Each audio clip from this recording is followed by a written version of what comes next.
Welcome to another episode of Diskurso on Air, ang makabuluhang usapan. Today, we have a very special guest, not just one, but two special guests.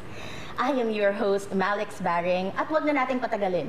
We have here, live, Mayor Strike Revilla and Vice Mayor Rowena Bautista Mendiola. Hi, Malik. Magandang hapon at magandang araw po muli sa inyong dalawa. It's such an honor to be here with you po. Unang-una, I would like to greet you, sir. Belated happy birthday. Thank you. At nabalitaan ko po, kahit po nag-birthday kayo, kayo daw po yung nagpamigay ng mga regalo muli sa ating mga Bacoreños. Oo, we're going to have meron tayong parapol sa mga Bacoreños. Na hindi, isang kotse lang naman to. Ang Toyota Vios na Tago. Na siyang ating pong grand prize. And marami pa tayong pamimigay dito. That's very generous, Mayor. Because I'm just curious po, I've read your profiles. How's your working relationship, Vice and Mayor, sa pag-serve ng public and also pag nasa office? How do you delineate? Alam mo, yun ang magandang tanong. Kasi napapagaan ang buhay ko. So, kasi kapartner ko ang Vice Mayor, no? Hindi lang kapatid ko. At nakikita natin na mas mabilis yung trabaho namin, napapadali dahil siyempre nandun yung synergy, nandun yung aming plano para sa Bacoor, nagkakaisa kami dyan, nagtutulungan, kumbaga. Kaya doon ako talagang happy, kaya mas marami kami nagagawa. Siyempre po ang mandato namin, lalo ako bilang Vice Mayor ay gumawa ng mga legislative measure, no, na kinakailangan ng aming mayor para sa pagpapatakbo ng mga programa, mga priority projects at mga programa para sa ating lungsod. At siyempre, kakaiba si Mayor Zack dahil nakakatuwa, dahil kami sa Sangguniang ay natutuwa kami dahil yung importante sa kanya yung aming opinion. So kasama kami ni Mayor Strike sa consultative councils na kanyang binuo para minsan pag-usapan yung mga dapat desisyonan, yung mga it matters kung ano ang mga boses ng bawat isa sa amin.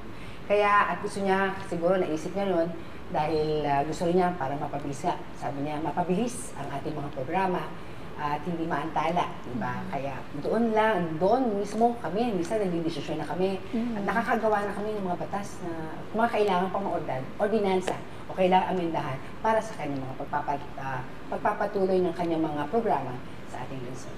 And hindi yung one-man team, diba? It's a team. Yeah. Kaya kami talagang sa pagpapatakbo, I make sure na nagkukonsulta ako sa kanila. Whatever na meron akong papasukin o meron akong magiging desisyon, tinatanong ko pa rin kung ano opinion nila. Kung whatever happens, sabi ko nga, sabihin nyo what your piece, negative man o positive, tatanggapin ko. And end of the day, pagkakaisahan namin, kung ano yung mapagkaisahan, lahat kami sama-sama. Yun ang maganda. At yung desisyon na makakabuti para sa lahat. Yes. Sa nakakarami. Opo. We truly appreciate that collaboration and I think yun naman po talaga ang inaasahan at nakikita sa inyong dalawa on how you serve as well. And that's a good teamwork po, no?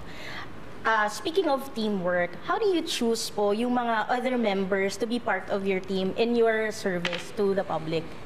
Alam mo, kalamihan talaga, mga subok na sa serbisyo kasi sila dati ng mga kapitan, naglingkod na sa mga pamahalaang barangay. So they know, diba, paano mag-handle isang constituency mo.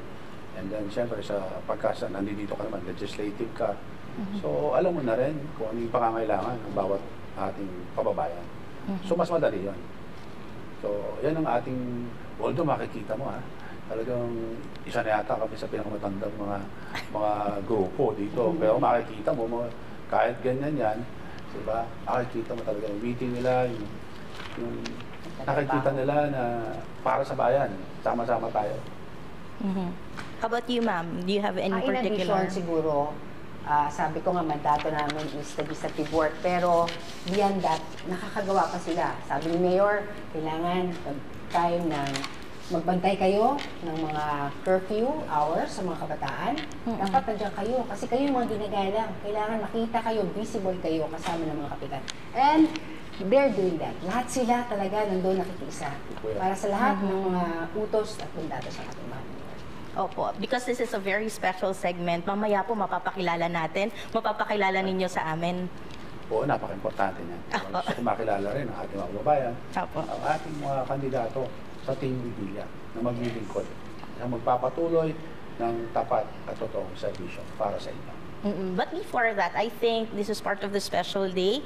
We heard that it was the birthday of Senator Ramon Revilla Sr. po.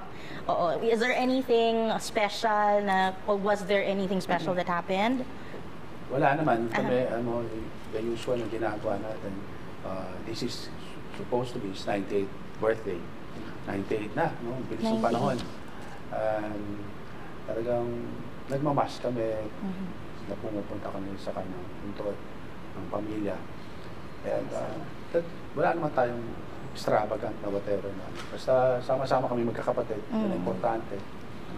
Kasama rin namin sila kahit sila wala na rin. Ano po yung legacy na naiwan ni Senior sa inyo na nadala nyo rin po na advokasya sa inyong pamumuno? Ako, ano yan? Maging totoo lang tayo. Maging tapat sa tao. So, yan ang ano niya eh. Tingin ko matututunan ko sa daddy ko. Talagang medyo mahigpit yun eh. Strict yun. Very strict. And talagang pagka sinabi niya, paninindigan niya kahit saan pa tayo makapunta. Ganun din ang kinakailangan sa isang leader. May isa kang salita ka. So, kailangan kahit hindi puro politika. Kaya nga ako, I make sure na lahat ng aking desisyon, kasama ang ating Vice Mayor at ang City Council, siguraduhin namin, may maapektuhan, talagang hindi naman lahat, di ba, ay matutuwa. Pero ang sisiguraduhin namin, mas maraming kababayan natin ang matutuwa sa gagawin namin. Sa inyo, Vice, stricto po ba si Senior noon? Ay, sobra. Ang daddy ko, hindi lang isang action star, action man talaga. Kailangan sa kanya, action na mabilis. Yun. Hindi pwede yung bukas na, kailangan pag inutos siya ngayon na dapat gawin. So I think yun nga yung nakita ko yung Team Mayor Strike. Inspiration din niya si Daddy, no? Yung nakita niyang na pagiging action man ng aking ama ay palagay ko doon niya nakuha. Yun. Kaya napakalaking kumbaga inspiration para sa amin ang aming pong late Senator Ramon Revilla Sr. Lalang-lalo na sa pagpapalaki sa amin, kung hinubog kami, kung paano kami, na kailangan walang yabang, sa katawan, saan ka man makarating, diba? Ganun siya. Napaka-stricto niya. At saka very disciplinarian talaga. Kaya siguro, lumaki naman kami lahat. We're so thankful that kami magkakapatid, lumaki naman ng maayos. Oo, at saka nandun yung band, nandun yung pagkakaisa namin. Walang iwanan. Kahit anong mangyari. Regardless pa kung meron kanya-kanyang opinion. Pero end of the day, pamilya. Pamilya pa rin ang dapat manahin. Hindi yung personal na gusto mo. Yes. And I think po you've brought that, no? Yung pagmamahal, you mentioned together din po, no? Yung pagmamahal na naituro sa inyo, I think that's also your love for public service. And again, yung sa pamilya, I think involved na rin po yung mga kasama nyo na mga members sa Team Revilla. We're excited to know. Vice and Mayor, are you ready to introduce your team members sa ating Team Revilla po? Yes. Okay. Mga minamahal kong Bacoreño, nandito po ang ating pong mga kasama sa Team Revilla para sa unang distrito.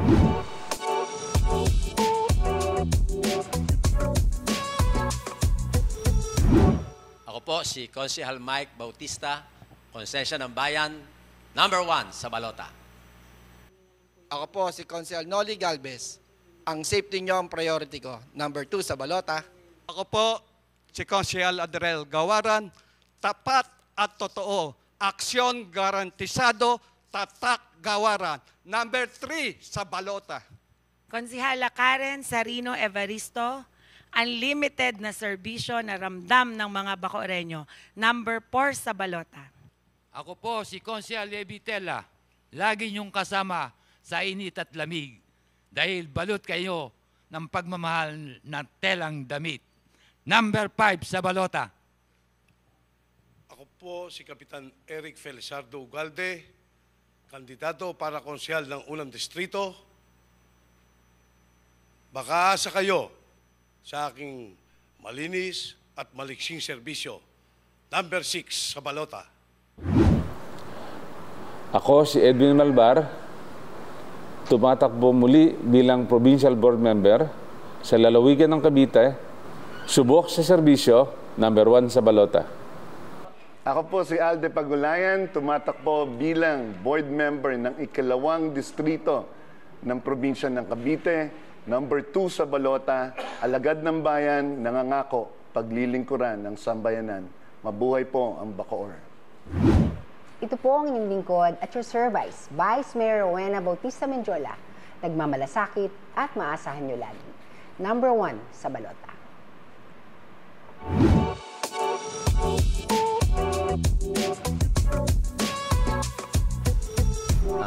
Ako po ay naglingkod for 17 years, since 2007 to 2024. Ako po ay naging municipal councilor noong 2007 up to 2010. At ako pinakabalik noong 2013 up to 2019 as city councilor. And naging EA din to the mayor ng almost 2 years. Actually, ako po ay hindi politikong tao. Pastor po ako, pero dahil sa nakita ko ang maling pamamalakad noon ng mga namiminuno sa ating bayan ng Bacoor, nagkaroon po ako ng conviction to run para magkaroon ng pagbabago. Yung mga biktima ng droga, sa kadahilan ng marami sa kanilang pamilya ay nawawasak, lalo na pag sila'y nalulong sa droga. Kaya dapat ma-restore din yung kanilang pamilya. Una ay as executive assistants to the mayor, bali kami po yung nagka-council sa mga kinakasal, especially yung maraming nagli-live-in partners ay naisaayos yung kanilang pamilya. And also, na-involved din po ako doon sa Baguio's Formation o Bacoor City Transformation Office na nagka-council ng mga drug addict and drug pusher para sila po ay maayos, parehab ng ayos. Maalala ko ng mga kababayan natin na naging tapat, na nagserbisyo sa kanila, physical man o spiritual. Ako yung instrumento sa kanila sa panahon ng pangangailangan nila. So I'm just a helping hand for God's glory. Ako si Miguel Mike Bautista, Konsensya ng Bayan. Ako si Mike Bautista, Konsensya ng Bayan, number 1 sa balota. Nagsimula ako nung SK chairman noong 1996 hanggang 2002. Tapos naging executive assistant ako ni Mayor Strike Revilla ng unang termino niya. Tapos yung pangalawang termino, naging chief of staff ako hanggang naging congressman at bumalik na Mayor Strike Revilla. At ako ay naitalaga sa BDRMO bilang isang OIC, Assistant Department Head. Ayun. Tatay ko, kasi ang tatay ko yung una, naging kagawad ng barangay, tapos sumubok sa larangan ng politika na napasabay kay Mayor Strike Revilla bilang para silang councilor. Municipality pa lang tayo noon, panahon na yon. At yun ang nag-udyok sa akin na nakita ko sa kanya yung paano magmahal at magserbisyo. Hindi nga lang pinalad doon sa mga panahon na yun si tatay, kaya ating pagpapatuloy. Siyempre, sa safety, number 1. Yung mga nagtatrabaho, mga empleyado rito sa atin sa syudad ng Bacoor, government o private, dapat tignan natin at masiguradong safety ang bawat naging empleyado. Siyempre, napakahirap sa mga empleyado natin na akala nila safe na sila kung saan sila nagtatrabaho. Pero, minsan may paglabag yung mismong kanilang pinapasukan. Kaya kailangan maging safe ang bawat Bacooreño. Ayun, nung ako ay na-assign bilang BDRMO o IC, agaran ko kinuha ang sa operation. Diyan ako tumutok. Mga panahon ng bahaan, sunog, at mga nangyayari dito sa syudad ng Bacoor, tayo yung mga nangunguna na sumusuong, lalo na ng mga panahon ng mga baha. At inuuna natin, syempre, lalo na yung mga senior citizen, yung mga bata, na iangat agad sila dahil alam naman natin na ang sakuna ay hindi natin dapat sila inaantay na dumating. Kaya ang utos sa amin ni Mayor Strike Revilla, huwag nating antayin tumaas ang tubig, kaya agaran tayong bumababa dyan. ang gustong-gusto rin natin na maiwan na legacy natin dito sa siyudad ng Bacoor ay mapakita natin na safe ang bawat empleyado, safe ang bawat Bacoreño dito sa siyudad ng Bacoor. Ako yung taong maka-Diyos. Ako yung taong hindi mo naantayin hinga ng tulong dahil tutulong ako sa lahat ng oras na hanggat kaya ko. Siyempre ako, mapagmahal sa pamilya, kaya tayo mga Bacoreño, buo ang pamilya. Ako si Kuya Noli Galvez. Ang safety nyo ang priority ko. Number 2 sa balota. 36 years in service. Barangay Kagawad, Barangay Captain, 11 years work in the city, municipality, and 17 years in the Senate of the Philippines. Ang inspirasyon ko ay aking mga kababayan at hindi pinalad na magkaroon ng magandang buhay. Kaya naging inspirasyon ko ang pagtulong sa kapwa, papabuti ng bayan. Nais ko magsilbi sa aking kinalakihan, sa aking komunidad. Trabaho, edukasyon, at pagkalusugan. Ang pagsuporta ko sa mga advokasya at programa na nagbibigay ng magandang kinabukasan para sa ating mga kababayan. Mag-iwan ng legasiya ng tapat at malasakit na serbisyo ang aking mga nasakupan. Gusto ko maalala nila na bigyan ng pansin ang kanilang mga pangangailangan at problema. Hinahanapan ko ng solusyon sa abot ng aking makakaya at ipagpatuloy ang mga programang makikinabang para sa lahat. Maka-Diyos, makapamilya at makabayan. Ako si Konsehal Adrel Gawaran, aksyon garantisado, tapat at totoo, tatak Gawaran. Number 3 sa balota. Isa-isahin natin yan, medyo mahaba yata yan. 29 years in service, nagsimula bilang SK Kagawad, naging Barangay Kagawad, naging barangay captain at napagkatiwalaan pang maging presidente ng asosasyon ng mga barangay captain at pinalad na maglingkod bilang vice mayor at nakatapos po ng 3 termino. At ngayon po bilang konsehal po ng District 1. Inspirasyon, medyo madami yata. Yung mga tao siguro na nakikita ko sa Bacoor na talagang naghahanap ng kalinga. Siguro isa yon, yung nakikita na totoong nagsiservisyo ka. Parang nakaka-inspire po bilang public servant na makatulong po sa kanila. At syempre, siguro yung mga boss ko, yung pamilya Revilla, kasi sila po talaga yung nagtiwala sa akin. Talaga naniniwala po ako kahit simpleng tao ka lang dito. Pagka loyal ka, pagkakatiwalaan ka nila. Kaya sa Revilla family po, very thankful po ako. At syempre, yung pinaka-importante po si Lord, di ba? Siya yung number 1 kasi siya naman yung naglalagay kung nasaan ka ngayon, kung anong posisyon mo, at kung saan ka talaga nababagay. Actually, bilang nag-iisang babaeng konsehala, bukod syempre sa ating Vice Mayor, number 1 talaga yung sa kababaihan. Ayan.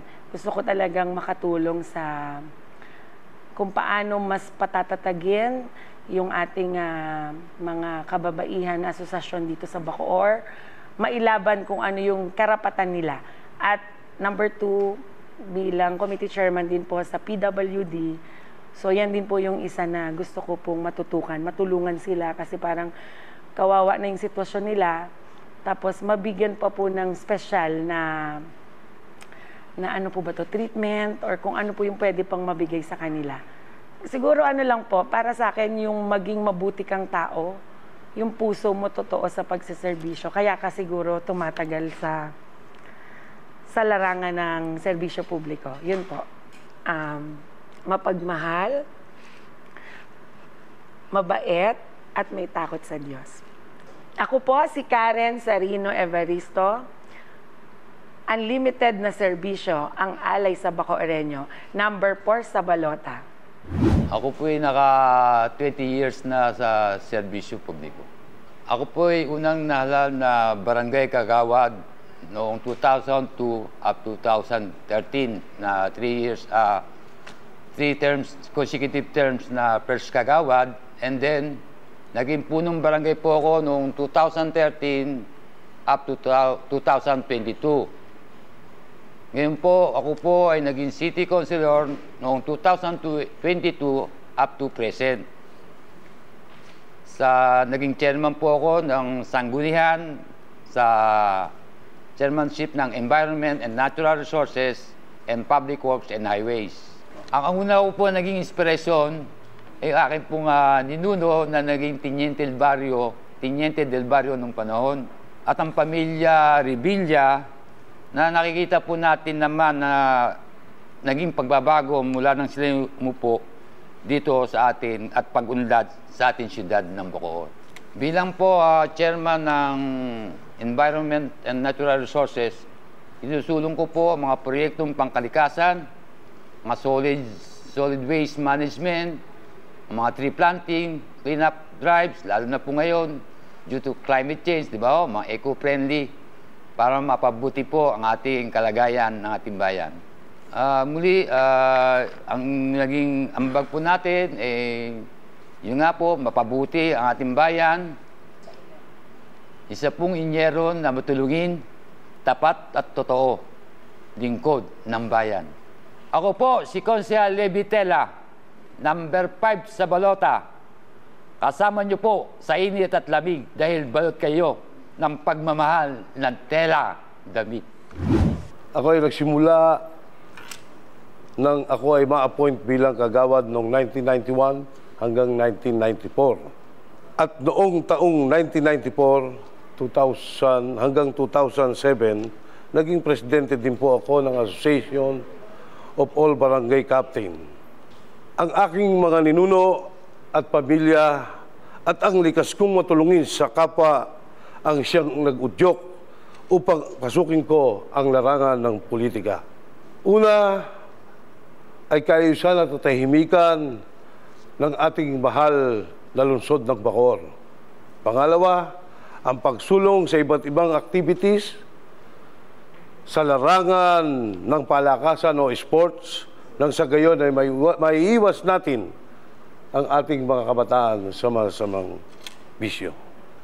Ang pagpapanatili ng katahimikan at kaayusan sa aming nasasakupan at paglutas sa mga problemang idinudulog sa aming pamayanan. Ang aking maliksi at tapat na serbisyo at ang pagiging matulungin ko sa aking kapwa Bacoreño. Ako po si Kapitan Eric Felizardo Ugalde, tumatakbo bilang konsehal sa unang distrito, number 6 po sa balota.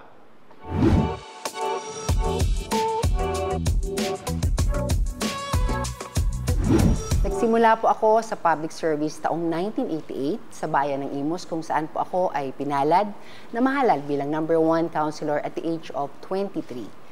Nakaisang termino po lang po ako noon dahil hiningi po ng pagkakataon na noong 1992 na mahalal naman ang aking ama na ang dati nating Senador Ramon Revilla Sr. bilang senador at nagsilbi akong chief of staff niya hanggang 2004.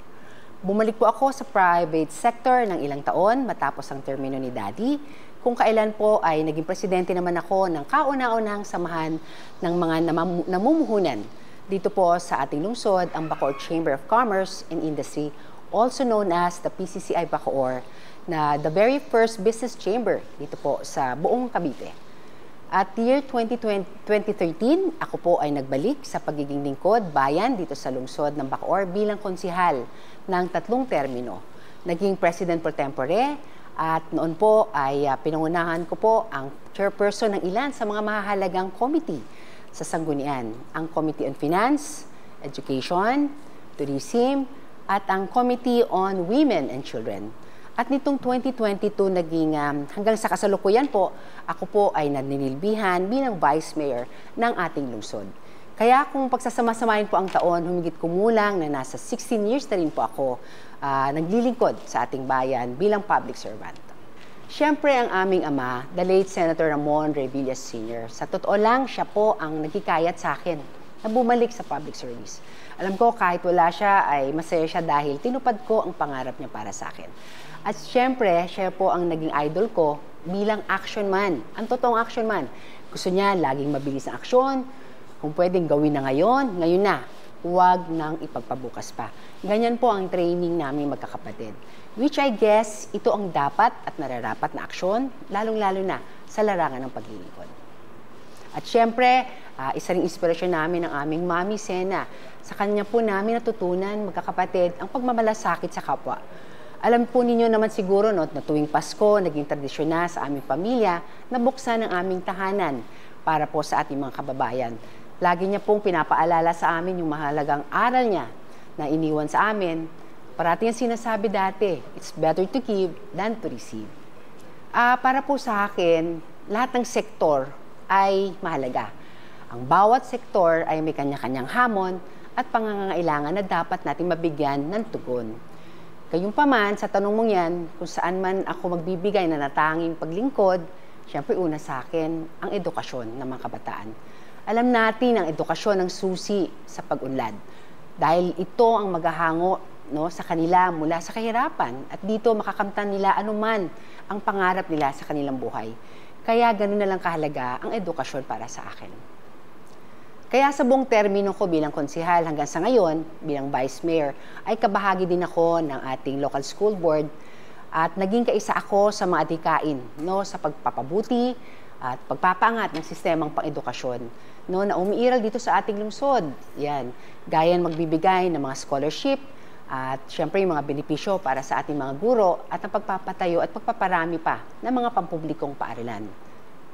Syempre ang maayos at pagsunod sa best practices. Pinagmamalaki ko na sa aking pong pangasiwa ng 5th Sangguniang bilang Vice Mayor ninyo ay nagawaran po tayo ng DILG bilang First Placer Local Legislative Award 2023 among the local council sa buong Cavite. At kinilala po na rin tayo ang ating pong pagsusumikap na ito sa buong rehiyon. At sa larangan naman po ng pagsasabatas, ilan sa mga naiakda ko po ay ang Anti-Substance Abuse Ordinance of the City of Bacoor. Isa po ito sa mga landmark na paborito ko na talaga namang tumutugon sa problema ng ipagnagbabawal na gamot na karaniwang problema ng ating lipunan. At ito po ay nagiging salot. So ilan pa rin dyan ang sa aking pong mga panukala, ang aking pong naibatas na tumutugon naman sa hamon ng makabagong panahon. Halimbawa nito ang ating pong inakda, ang ating pong City Ordinance number 323/2023, the Community Garden Ordinance of the City of Bacoor.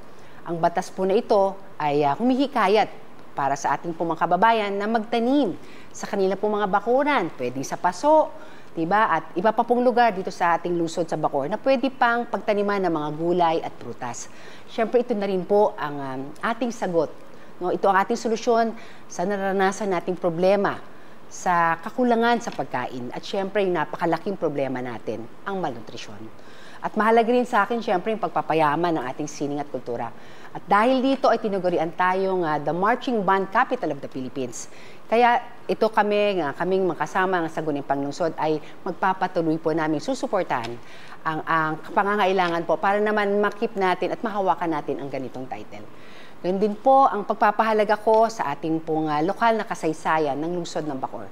Bakit? Napakayaman at mahaba ang kasaysayan ng Bacoor.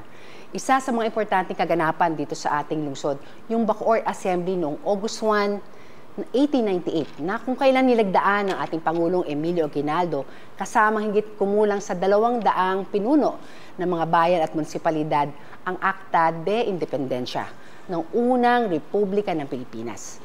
Noon ito po ay nagpapatunay na talagang mahalagang bahagi ang Bacoor sa kalayaan ng Pilipinas. So dapat we have to be proud of this. So maliban po dyan, katuhan din po ako ng ating Mayor Strike. Sa mga local consultative councils, minabuti po ni Mayor na gawin ito para po mas maayos, mas mabilis na proseso ng pagpapatupad ng ating po mga programa. Siyempre, kasama ko po ang partisipasyon ng buong Sangguniang Panglungsod. Simple lang po, siyempre, basta makaiwan ako ng legacy ng tapat na paglilingkod para po sa ating mahal na lungsod ng Bacoor.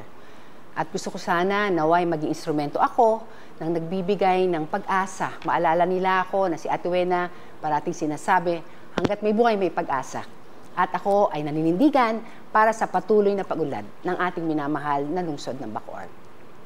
Makadiyos, mapagmahal sa pamilya, may malasakit sa kapwa-tao. Ako po si Rowena Bautista Menjola at your service, nagmamalasakit at maasahan ninyo lagi, number 1 sa balota. Maraming salamat po.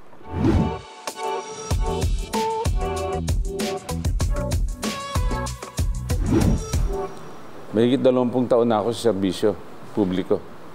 Nag-umpisa po ako bilang isang konsehal ng bayan ng Bacoor, naging vice-alkalde, at kasalukuyan ay isang provincial board member ng lalawigan ng Cavite.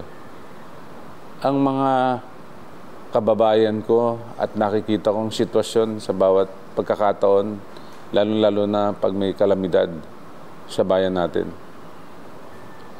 ay mailapit ang panunungkulan sa bawat mamamayang ng bayan namin. Iisa lang naman ang nakikita ko sa buong haba ng paglilingkod ko sa aking bayan ay palaging nandoon ang kahirapan. Makatulong at makabigay ng konting pagbabago sa mga mahihirap.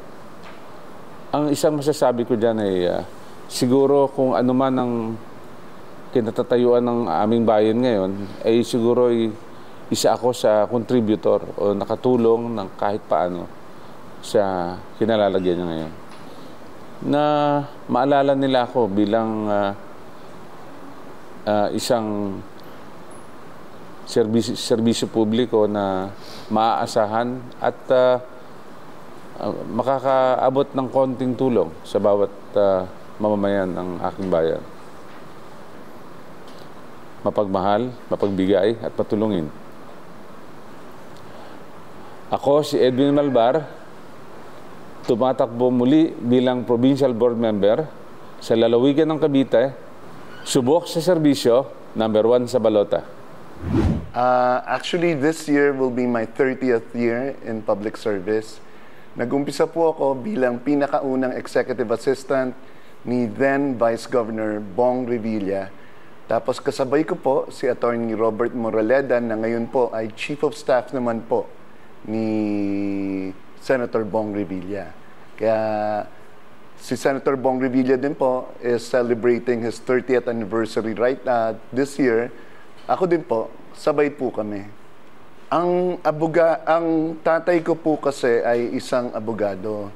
Natatandaan ko po na ang lahat ng kasong kinukuha niya o hinahandle niya are cases that dealt with labor issues sa mga uring manggagawa, ika nga. Kaya bata pa lang po ako, namulat na po ako sa katotohanan na kailangan magsilbi sa sambayanan.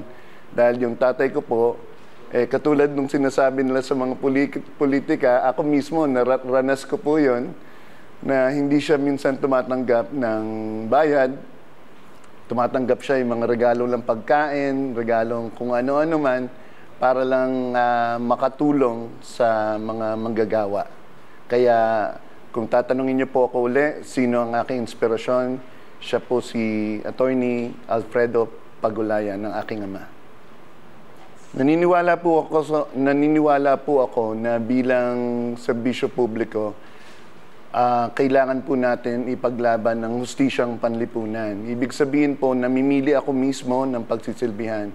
Ang pinagsisilbihan ko po ay ang sambayanan o kung sino ang mas nakakarami, at yan po ang sektor ng maralita, manggagawa at transportasyon. Yun po ang main advocacies ko at naniniwala po ako na hanggang ngayon, hanggang ako'y tumanda, ganun pa rin po at hindi magbabago. As chairperson of the Committee on Land Use and Housing, tinalakay po namin sa panahon po ni Honorable Mayor Lani Mercado Revilla at umabot na din po sa panahon po ni Mayor Strike B. Revilla yung tinatawag na Comprehensive Development Plan at Comprehensive Land Use Plan, which basically identifies the exact use ng ating kalupaan dito po sa lungsod ng Bacoor. Tinatalakay po nito ang development ng isang lungsod at ito po ang nagsisilbing blueprint kung paano po papaunlarin ang kada isang barangay o kada isang sektor ng ating lipunan at ng ating lungsod ng Bacoor.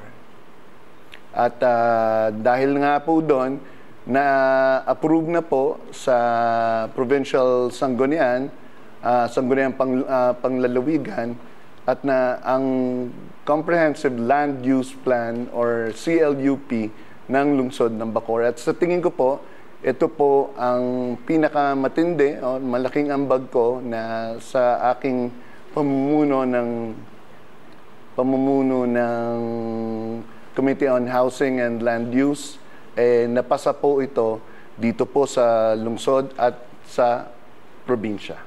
Katulad po ng sinabi ko kanina, gusto ko lang po matandaan ako ng masa, matandaan po ako bilang isang lingkod bayan na nakikipaglaban, nakikipagtunggali kahit sino pa man ang kaharap at kalaban para lang mapaglaban ko po ang karapatan ng masa, karapatan ng manggagawa, karapatan ng mga magsasaka at ng sektor ng transportasyon.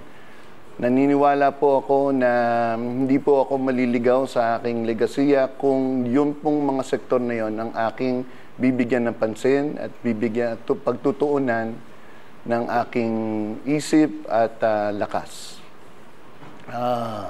Aktibo, determinado at progresibo. Ako po si Alde Pagulayan, tumatakbo bilang board member ng ikalawang distrito ng probinsya ng Cavite, number 2 sa balota, alagad ng bayan, nangangako, paglilingkuran ng sambayanan. Mabuhay po ang Bacoor. Mga minamahal kong Bacoreño, para sa patuloy na serbisyo na tapat at totoo. Ito po ang bumubuo ng Team Revilla para sa unang distrito ng lungsod ng Bacoor. As we strike as one, dahil sa Bacoor, at home ka dito. Mga minamahal kong Bacoreño, para sa patuloy na serbisyo na tapat at totoo. Ito po ang bumubuo ng Team Revilla kasama ang mga tumatakbong board members sa lalawigan ng Cavite. As we strike as one, dahil sa Bacoor, at home ka dito. Before po tayo magtapos, Vice at saka Mayor, baka po meron tayo message sa ating kapwa Bacoreños. Sa ating po mga kababayan, kami po ay narito upang muli iharap namin ang aming mga sarili para po sa ating pong darating na eleksyon. Sana po tangkilikan niyo muli ang Team Revilla na talaga pong pangako namin na maglilingkod ng tapat at syempre maayos. Ito po ang inyong Vice Mayor, patuloy po magmamalasakit at lagi nandito at lagi niyo maasahan. Maraming salamat po. Yan, nako. Sa ating mga kababayang Bacoreño, maraming salamat sa patuloy na suporta at pagmamahal ninyo. Asahan po ninyo ang patuloy na serbisyo na tapat at totoo para sa inyo. Ito po ang buong Team Revilla, kasama po namin na maglilingkod sa inyo. Maraming salamat po. Muli, maraming salamat sa ating mga bisita. Huwag pong kalimutang mag-like, subscribe sa Diskurso on Air. Again, this is Malex Barrion, your host. Hanggang sa muli. Maraming salamat.